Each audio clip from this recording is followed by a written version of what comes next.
Driverly.com, unlimited drama series. You know what they say about hindsight being 20/20? Well, mine's got laser vision now, and I can see exactly where everything went to hell. It was the moment my wife Selena grabbed her ex-boyfriend Jonas and kissed him on stage in front of 3,000 people at the Riverside Music Festival. But let me back up, because the real story starts with me being an idiot. My name's David Chen. Wait, scratch that. My name's David Miller, and I'm a 38-year-old IT repair shop owner who thought he was married to his best friend. Turns out I was married to a woman who saw me as a stepping stone to something better. Should have seen it coming when she started working at Morrison PR and suddenly needed networking events every weekend. "David, you're going to love tonight," Selena said that morning, applying her makeup with the precision of a surgeon. "The headliner's supposed to be incredible. Plus, I invited some people from work." "Great," I muttered, wrestling with the VIP wristbands I'd bought for $200 each. "Anyone I know?" "Just Lila and a few others." "Oh, and Jonas might stop by." Jonas, her college boyfriend. The guy who got away and became some hotshot entrepreneur with a tech startup downtown. The guy she mentioned just a little too often for my comfort. "Fantastic," I said, my sarcasm detector going off like a smoke alarm. "Can't wait to meet the legend himself." She shot me a look in the mirror. "Don't be weird about it, David. We're all adults here." Adults? Right. Because adults definitely invite their exes to romantic date nights with their spouses. The festival grounds were packed by the time we arrived.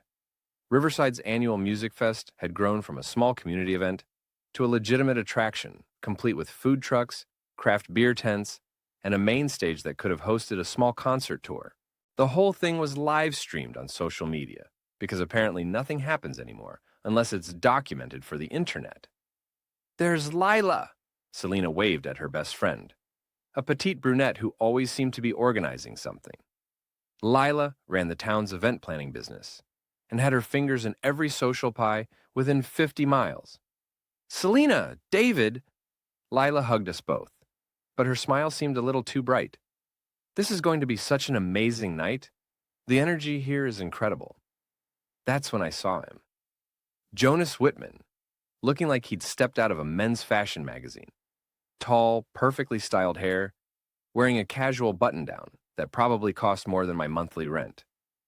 He was talking to a group of people who were hanging on his every word. "Jonas!" Selena practically bounced over to him, and I watched his face light up like Christmas morning. "Selena Martinez," he said, using her maiden name. "You look absolutely stunning," she giggled. Actually giggled. My wife, who ran PR campaigns for Fortune 500 companies, giggled like a teenager. "Jonas, this is my husband David," she said, almost as an afterthought. His handshake was firm, his smile practiced. "Great to finally meet you, Dave. Selena's told me so much about you." Dave. Nobody called me Dave except my mother when she was angry. "All good things, I hope," I said, matching his grip. "Of course. She says you fix computers." Fix computers. Like I was some kid at Best Buy instead of a guy who'd built a successful IT consulting business from nothing. "Something like that," I replied. The evening progressed with all the subtlety of a train wreck in slow motion.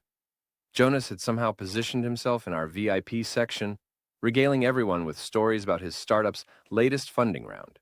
Selena hung on every word, laughing at jokes that weren't funny, touching his arm when she talked. "Remember that time in college when we snuck into the dean's office?" Jonas said, and they both dissolved into laughter over some shared memory that apparently didn't include me. I nursed my overpriced beer and watched my wife transform into someone I didn't recognize. The woman who complained about my friends being too loud was now shrieking with laughter at Jonas's stories. The woman who said public displays of affection were tacky was practically draped over this guy. "Dad, you look like you want to murder someone." My 17-year-old daughter Mia appeared beside me, phone in hand as always. "Just enjoying the show, kiddo." "Mom's being super weird," she said, filming the crowd with her phone. Like, weirder than usual. Mia had a point. Even she could see something was off, and teenagers are usually oblivious to anything that doesn't involve their social media feeds. The headliner took the stage around 10 p.m., some indie rock band that I'd never heard of but apparently had a decent following. The crowd pressed closer to the stage, and somehow Jonas and Selena ended up right in front, while I got pushed back by a group of college kids. That's when it happened. The lead singer, a guy with too many tattoos and not enough shirt, started talking to the crowd between songs. "All right, Riverside, who's here with someone special tonight?" The crowd cheered and couples started kissing and waving, standard concert stuff. "I need a couple to come up here and help me with the next song. Someone who's not afraid to show some love." Hands shot up everywhere. The singer scanned the crowd, his eyes landing on our VIP section. "You, beautiful lady in the blue dress. Come on up here." A spotlight hit Selena, and the crowd started chanting for her to go on stage. She looked back at me, but Jonas was already pushing her forward, encouraging her to go. "Go on, babe," he shouted. "You've got this." Babe. He called my wife Babe. Selena climbed onto the stage, waving at the crowd like she was accepting an Oscar. The singer handed her the microphone. "What's your name, gorgeous?" "Selena." "And where's your boyfriend tonight, Selena?" She looked out at the crowd, the spotlight making it hard to see faces. Then she pointed. "Right there." But she wasn't pointing at me. She was pointing at Jonas, who was grinning like he'd won the lottery. "Come on up here, boyfriend." Jonas didn't hesitate. He jumped onto the stage like he belonged there, waving at the crowd that was eating this up. Meanwhile, I stood there like an idiot, watching my wife and her ex-boyfriend become the center of attention. All right, lovebirds, this next song is all about taking chances. I want you two to show this crowd what real love looks like. The music started, something slow and romantic. Jonas pulled Selena close, and they started swaying to the music. The crowd was recording everything, phones held high, capturing every moment. Then Jonas leaned in and kissed her. Not a peck on the cheek or some innocent stage kiss. A real passionate Hollywood movie kiss that went on for what felt like hours, but was probably only seconds. The crowd went wild. Cheers, whistles, applause. And when they finally broke apart, Selena grabbed the microphone. "Oops," she said, giggling into the mic. "Wrong boyfriend, but much better." The crowd erupted. The singer laughed and high-fived Jonas. And somewhere in the back of my mind, I heard the sound of my marriage exploding like a firework. I looked around and saw Mia filming the whole thing, her face a mixture of shock and fascination. Other people were recording too, posting to social media in real time. Within minutes, my humiliation would be viral. My phone started buzzing. Text messages, social media notifications, missed calls. The internet had found its new favorite video, and I was the punchline. As Jonas and Selena made their way off the stage, still holding hands, still laughing, I felt something cold and hard settle in my chest. Not heartbreak, that would come later. This was something else, something that tasted like metal and felt like electricity. This was rage. By the time I got home that night, the video had already been shared over 10,000 times. Wrong boyfriend, but much better, was trending on TikTok, Twitter, and Instagram. My face, the shocked, devastated expression of a man watching his wife kiss another man on stage, had become a meme. Sad festival husband, they were calling me. Someone had even made a GIF of my reaction, adding crying emojis and broken heart animations. Selena didn't come home that night. She sent a text around 2 a.m., "Staying at Lila's. We need to talk tomorrow."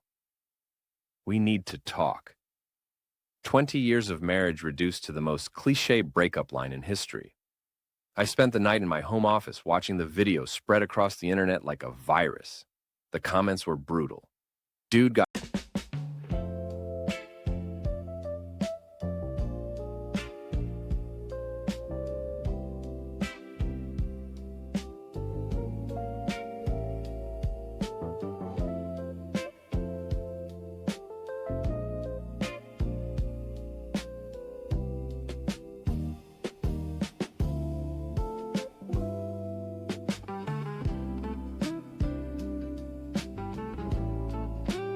replaced in real time.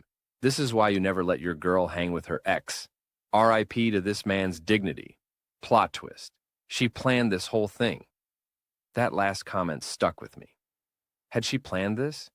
The timing seemed too perfect, too orchestrated. Lila organizing the event, Jonas showing up, The VIP tickets, the singer calling Selena on stage. It felt like a setup. My phone rang at 7 a.m. It was my buddy Rick from the auto shop next door. Jesus, Dave, I just saw the video. You okay, man? Never better, I said. Always wanted to be internet famous.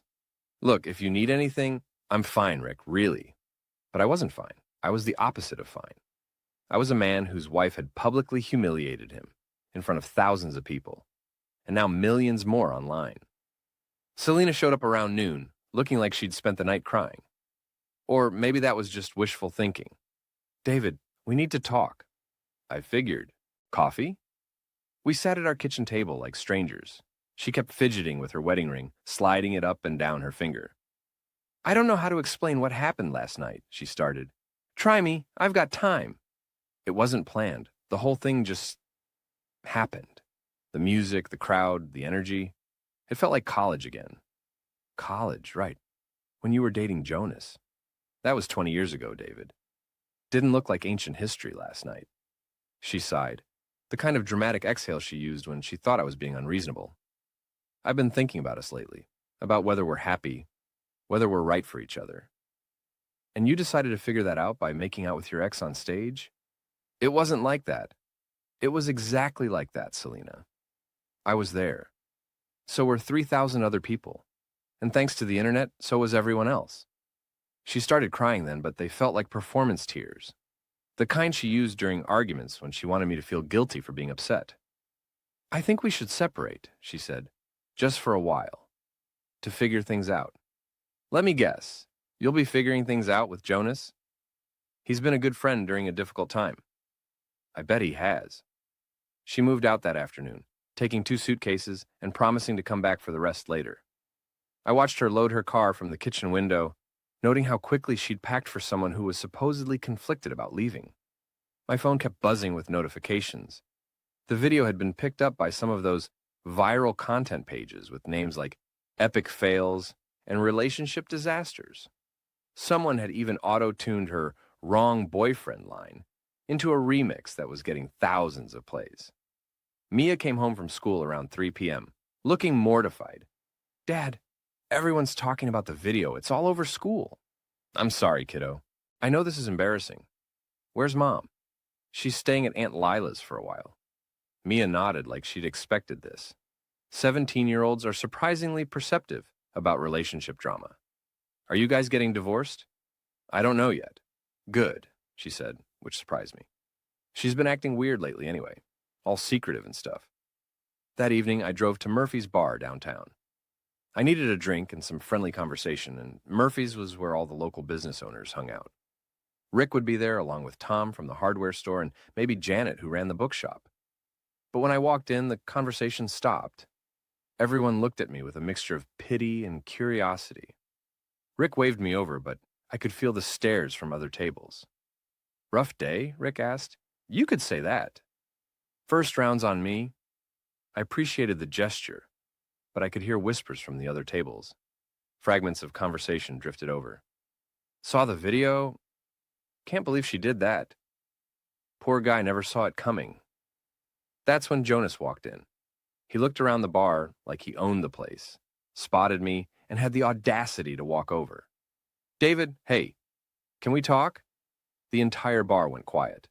This was better than cable TV for them. Sure, Jonas, what's on your mind? Look, about last night, things got out of hand. The crowd, the music, the moment. The kiss? That was complicated. Seemed pretty simple from where I was standing. He sat down without being invited, signaling the bartender for a drink. Selena and I have history. You know that. But we never meant for things to happen like this. Things? You mean publicly humiliating me in front of half the town? It wasn't about you, David. That's when I snapped. Not violently, but something inside me just clicked off. You're right, Jonas. It wasn't about me. My wife kissing her ex-boyfriend on stage wasn't about me at all. Thanks for clearing that up. I stood to leave, but he grabbed my arm. Don't make this harder than it has to be. I looked down at his hand on my arm, then back at his face. You want to know what's going to be hard, Jonas? Explaining to your investors why your company's social media accounts got hacked and started posting embarrassing personal messages. His face went pale. What are you talking about? I fix computers, remember? Sometimes I break them too. I left him sitting there and walked out of Murphy's. Behind me, I could hear the conversation explode as everyone started talking at once. The next morning, Jonas's company Twitter account posted a series of direct messages he'd sent to various women, including some very explicit conversations with Selena that went back months. Someone, definitely not me, Officer, had also posted screenshots of his dating app profiles, where he bragged about stealing wives and conquering married women. The posts were deleted within an hour, but the internet never forgets. Don't leave. Let me explain. Explain a shade I don't own. Watch more on Grammarly.com. Screenshots were already circulating, and Jonas's carefully crafted image as a successful entrepreneur was taking a serious hit. My phone rang around 10 a.m. It was Jonas, and he was furious. You son of a bitch. I know that was you. I have no idea what you're talking about. I was at home all night watching Netflix, alone. Unlike some people. This isn't over, David. You're right, it's just getting started. The hack job on Jonas's social media accounts made local news, which meant even more attention on our little drama. The story had everything people loved: betrayal, revenge, social media warfare, and a scorned husband fighting back. I was becoming the protagonist of Riverside's favorite soap opera. But victory felt hollow when I realized the cost. My friends were taking sides, and most of them weren't choosing mine. It started with Tom from the hardware store. We'd been friends for 15 years, ever since I'd helped him set up his inventory system. But when I stopped by to pick up some parts for a customer's computer, he was cold. Heard about the whole Jonas situation, he said, not looking up from his paperwork. Yeah, crazy stuff. Selena stopped by yesterday. She's pretty upset about the hacking thing. I bet she is. Tom finally looked at me, and his expression wasn't friendly. Look, Dave, I get that you're hurt, but going after the guy's business? That's crossing a line. He crossed a line when he kissed my wife on stage. That's between you and Selena. Destroying someone's livelihood? That's just vindictive. I left without buying anything. 20 minutes later, I got a similar reception at the bookshop. Janet, who'd known Selena and me since we'd moved to Riverside, was suddenly too busy to chat. I'm sorry about your marriage troubles, David, but I can't get involved in all this drama. It's affecting my business. How is it affecting your business? People are talking, taking sides. I've got customers who are friends with Selena, others who know Jonas. This whole thing is dividing the community. The community. Like we were some small town in a Hallmark movie instead of a college town where most people barely knew their neighbors. But the real blow came from Rick. My best friend, the guy who'd been my drinking buddy for 10 years, called me that evening. We need to talk, Dave. Sure, Murphy's? Actually, let's skip Murphy's for a while. How about we meet at the diner? The diner was where people went for private conversations. Neutral territory. I should have seen it coming. Rick was already there when I arrived, stirring his coffee like it held the secrets of the universe. Thanks for meeting me, he said. Of course, what's up? It's about this whole situation with Selena and Jonas. What about it? People are talking, Dave, and not in a good way. Let them talk. It's more than that. The business association had a meeting yesterday. Some of the members are concerned about the escalation. The Riverside Business Association, a group of local shop owners who met monthly to discuss community events and cross-promotion opportunities. I'd been a member for 8 years. Concerned how? The hacking thing, the social media stuff. It makes everyone look bad. Jonas made himself look bad. I just helped people see it. Rick sighed. Look, I'm on your side here. What Selena did was horrible, and Jonas is a piece of shit for going along with it. But you can't keep escalating this thing. I'm not escalating anything. You hacked his business accounts, Dave? That's a felony. Allegedly. Don't bullshit me. We both know it was you. I stared at him across the table. My best friend, the guy who'd helped me move furniture when Selena and I bought our house, who'd been Mia's honorary uncle for 17 years, was lecturing me about my behavior. So what are you saying, Rick? I'm saying maybe you should take a step back. Let things cool down. while my wife shacks up with her ex-boyfriend? While you figure out how to handle this like an adult. That stung. Like an adult. Right. I should handle my wife's public affair like an adult. Yes, you should. I left the diner feeling more alone than I had since this whole mess started. If Rick was turning on me, how long before everyone else did the same? The answer came sooner than I expected. The next day, I got a call from Morrison PR, Selena's company. Mr. Miller, this is Patricia Williams, HR Director at Morrison PR. I need to speak with you about your wife's employment situation. What about it? There have been some allegations regarding harassment of one of our clients. What kind of allegations? Jonas Whitman has filed a complaint claiming that you've been cyber-stalking and harassing him. He's provided evidence of the social media breaches and claims you've been threatening his business relationships. That's ridiculous. Nevertheless, we're conducting an investigation. In the meantime, Mrs. Miller has been placed on administrative leave. So Jonas was fighting back, using Selena's career as leverage. Smart move. Selena loved her job more than she'd ever loved me. I called her immediately. David, I can't talk right now. I just heard about your job. Thanks to you, I might lose everything I've worked for. Thanks to me? You're the one who kissed your ex-boyfriend on stage. That was a mistake. But what you did to Jonas was calculated and cruel. Cruel? You want to talk about cruel? I can't do this anymore, David. My lawyer will be in touch. Her lawyer. She'd already hired a divorce attorney. That evening, I sat in my empty house, scrolling through social media. The video of Selena and Jonas had been viewed over 2 million times. Someone had made a documentary-style breakdown of the whole incident, complete with slow-motion replays and expert commentary on body language. But the narrative was shifting. The comments were no longer just mocking me. They were criticizing my response. Screenshots of Jonas's hacked accounts were being called revenge porn, even though they were just text messages. Think pieces were being written about toxic masculinity and digital harassment. I was becoming the villain in my own story. My phone buzzed with a text from an unknown number. Saw the video. Sorry about your wife, but you need to stop before this gets worse. A friend, then another. Dude, you're making yourself look psycho. Let it go. And another. Team Jonas all the way. Your wife deserves better. I turned off my phone and poured myself a drink. Tomorrow, I'd have to figure out how to salvage what was left of my life. But tonight, I just wanted to forget that I'd become the most hated man in Riverside.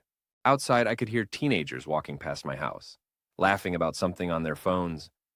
Probably another meme about sad festival husband. My humiliation had become entertainment for strangers, and my attempts at revenge had only made things worse. But as I sat there in the dark, something occurred to me. Everyone was so focused on the drama between Jonas, Selena, and me that they weren't asking the obvious question. How had everything lined up so perfectly that night? The more I thought about it, the more suspicious it seemed. Lila organizing the event. The singer calling Selena on stage. Jonas being ready with his response. Selena having a lawyer on speed dial. Maybe I'd been fighting the wrong enemy all along. I spent the next morning doing what I do best, digging through digital breadcrumbs.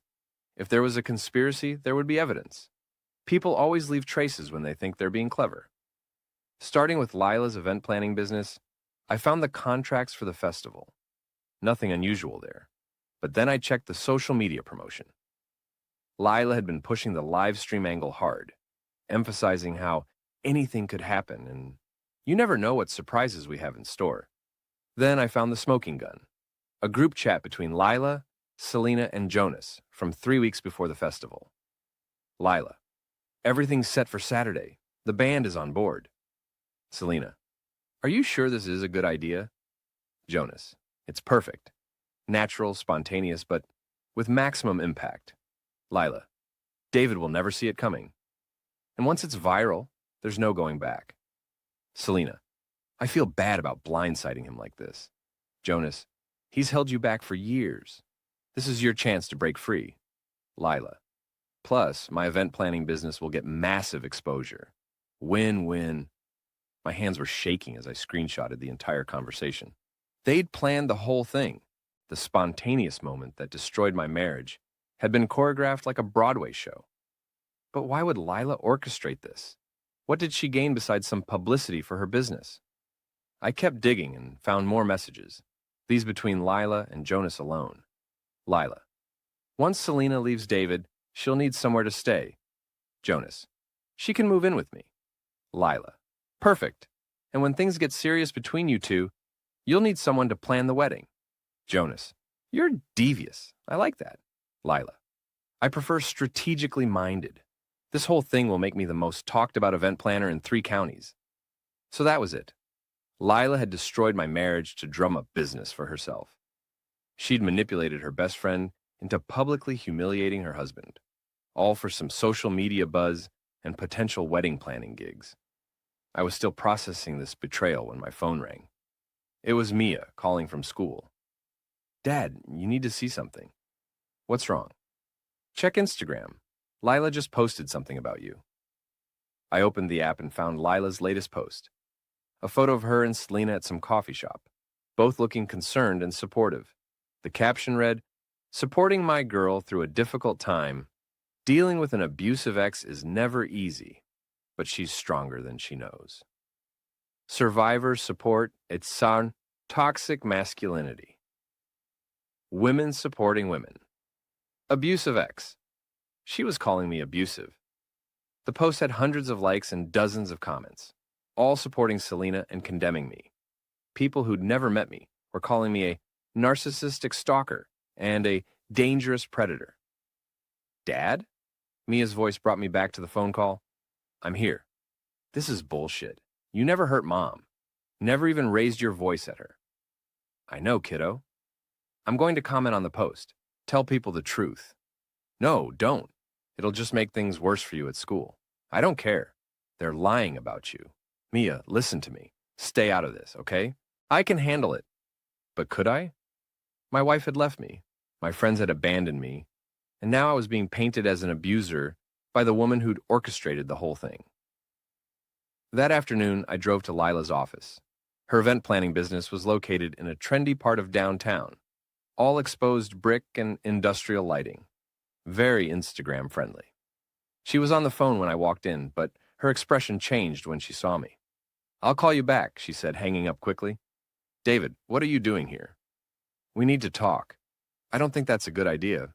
Selena said you've been acting erratically. Have I? Or have I been acting like someone who just discovered his marriage was sabotaged by his wife's best friend? Her face went pale, but she tried to maintain her composure. I don't know what you're talking about. I pulled out my phone and showed her the screenshots of the group chat. Want to try that again? She stared at the screen for a long moment, then sank into her chair. How did you get these? Does it matter? The question is why, Lila? Why destroy my marriage for some publicity? It wasn't just about publicity. Then what? She looked up at me, and for the first time since I'd known her, she looked genuinely vulnerable. Selena was miserable, David. She had been for years. That's not your decision to make. She's my best friend. I've watched her fade away in that marriage, becoming smaller and smaller until she was just an extension of you. That's bullshit, and you know it. Is it? When was the last time she talked about her dreams, her goals? Everything was about your business, your friends, your comfort zone. So you decided to blow up her life? I decided to give her a push toward happiness. By humiliating me in front of millions of people? Lila stood up, some of her old confidence returning. You're not the victim here, David. You're a controlling husband who couldn't handle his wife outgrowing him. I'm a man whose marriage was destroyed by a scheming opportunist who saw a chance to make herself famous. Get out of my office. Gladly. But Lila? This isn't over. Are you threatening me? I'm promising you. Everyone's going to know what you did. I left her office and drove straight to Murphy's bar. I needed a drink, and I needed to think. The bar was nearly empty at 3 p.m. on a weekday, just me and a couple of day drinkers watching sports highlights. I ordered a whiskey and tried to figure out my next move. I had evidence that the whole festival incident was planned, but who would believe me? And even if they did, would it matter? Selena had still kissed Jonas. She'd still chosen to leave me. David Miller? I turned to see a woman in her 30s, professionally dressed, holding a small recording device. I'm Sarah Chen from the Riverside Herald. I was wondering if I could ask you a few questions about the festival incident. No comment. I understand you've been receiving some backlash online. Would you like to tell your side of the story? I looked at her for a moment, considering. The local paper had covered the festival story, but only as a human interest piece. They hadn't dug into the real story. What do you want to know? Well, there are allegations that you've been harassing Jonas Whitman and that your wife left you because of abusive behavior. Those allegations are false. Can you prove that? I thought about the screenshots on my phone, the evidence of Lila's manipulation, the proof that my marriage had been destroyed by a calculated scheme. Actually, yes, I can.